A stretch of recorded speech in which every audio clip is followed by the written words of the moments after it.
Fala, prevencionista, você gostaria de ter no seu PGR, no seu GRO, um plano de ação que funcione? Você gostaria de ter na sua empresa, na gestão de riscos, plano de ações que realmente saiam do papel, cujas ações vão para a prática e ajudem a melhorar as condições de saúde e segurança no dia a dia? Queria mesmo? Então vem que o Soca explica. Para ter um plano de ações que funcione, é preciso que ele seja bem organizado. Alguns elementos não podem faltar. Existe uma estrutura conhecida por todos, que é a estrutura SMART, né? Eu acho que um bom plano de ação, ele vai na veia do que é o SMART. Ele pega todos aqueles conceitos do SMART e coloca na prática. O que quer dizer SMART? SMART quer dizer inteligente. Então, o plano de ação que segue os conceitos SMART, a gente poderia dizer que é um plano de ação inteligente. Sim ou não, prevencionista? SMART, específico. Então, o plano de ação tem que ser específico, tem que ter as ações que vão no alvo. Tem que ser mensurável, tem que ser algo que se possa medir. E é possível você medir qualquer coisa que você queira. Até coisas qualitativas você consegue agrupar de uma forma para poder medir. Até comportamento você consegue agrupar de uma forma para você medir. O importante para você medir alguma coisa que seja qualitativa é você definir algum parâmetro. Né? Por exemplo, comportamento, eu poderia medir comportamento a partir de um tempo que eu passasse um tempo contando o comportamento das pessoas. Depois que eu conto, ao longo de 30 dias no setor X, durante tantas horas, eu percebi tantas pessoas não usando protetor auditivo. Isso é uma contagem. Específico, mensurável, atingível. Tem que ser uma meta atingível.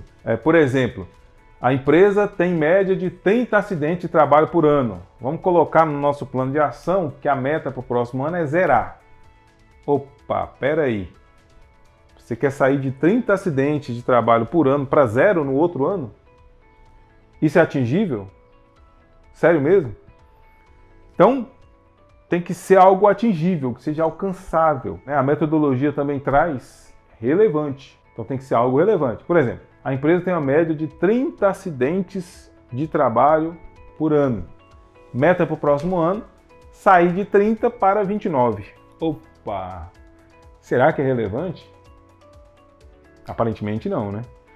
Também tem que ser temporal, eu tenho que ter um tempo, né? Início, fim. Se eu tenho uma meta, mas eu não tenho tempo para poder cumprir ela, a coisa, né, vai ao Deus dará. Estilo Zeca Pagodinho, deixa a vida me levar, a vida leva eu. E eu acho que fazer gestão baseada nessa filosofia não vai levar a gente num lugar muito legal, né? Então, meta SMART, específico, mensurável, atingível, relevante e temporal. Trazendo especificamente para um plano de ação, o que tem que ter dentro dele? O que não pode faltar? Tá bom, vou trazer para você alguns elementos que eu uso no meu plano de ação. O primeiro elemento que eu uso no meu plano de ação é o item. Para que serve o item? Porque fica fácil depois para você poder rastrear.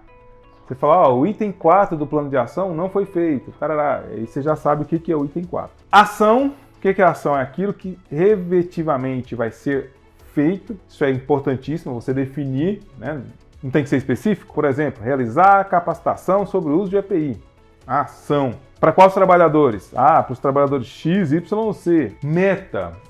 Isso é importante, hein? Ter uma meta. Então vamos lá, vamos colocar montador de estruturas metálicas, soldador. Vamos dar treinamento para essas duas funções. Qual que é a meta? É alcançar 20% dos trabalhadores a cada mês. Opa, legal, hein? Estratégia e metodologia, né? Estratégia e metodologia de ação. Como é que a gente vai chegar ao resultado desejado? Isso aqui é essencial também, porque se você já tem um planejamento aqui definido, é muito mais fácil você cumprir a meta, é muito mais fácil você cumprir o plano de ação. Então, por exemplo, estratégia e metodologia, treinamento durante o horário normal de trabalho, para grupos com no máximo 20 trabalhadores, por meio de exposição oral, apresentação de vídeos e material impresso. Verificação da retenção por meio de teste ao final do treinamento. Duração 50 minutos. Uau, hein? Na veia.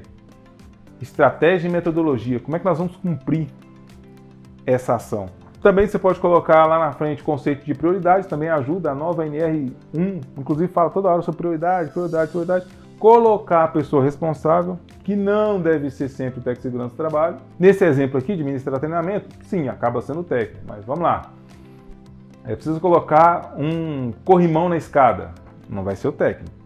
Precisa colocar uma proteção coletiva numa máquina, não vai ser o técnico, né? Normalmente você vai ter ali talvez o engenheiro para desenhar o projeto e depois o engenheiro, talvez você vai ter lá o pessoal da manutenção para efetivamente colocar a peça lá, né? Colocar a medida de prevenção. E lógico, você coloca em qual período do ano isso vai acontecer, lembrando que plano de ação é para ser cumprido. Então, quanto mais específico você for, nós vamos fazer em 12 de julho, direto, beleza, então que seja. Já tem outras empresas, e eu me enquadro nesse perfil, eu prefiro colocar uma data mais aberta, assim, ó, nós vamos fazer entre maio e julho, beleza. Ó, a gente tem um range de tempo interessante para poder cumprir essa ação. Nestor, mas a ação é emergencial, se não resolver pode causar acidente. Ah, então já é outro cenário. Então realmente isso tem que ser para ontem. Em alguns casos nem é necessário usar o quê? Um plano de ação. Às vezes a ação é tão emergencial que você já olha para o ambiente de trabalho e fala, isso tem que ser resolvido para ontem, não vai para o plano de ação não, tem que ser resolvido para ontem, é reunião com a diretoria para poder resolver isso, né? Para todas as outras ações, pode ser esperado um tempinho para poder resolver. Essa estrutura do plano de ação certamente funcionará muito. Espero que vocês tenham gostado desse vídeo, a gente se vê na próxima e, claro, né, tem sugestão de pauta? Escreve aí pra gente, a gente está sempre analisando as sugestões que vocês enviam. Não esquece aí o joinha, o coraçãozinho, dependendo de onde você está assistindo. Se não for inscrito, se inscreva no canal se estiver assistindo diretamente do YouTube. A gente se vê na próxima. Falou!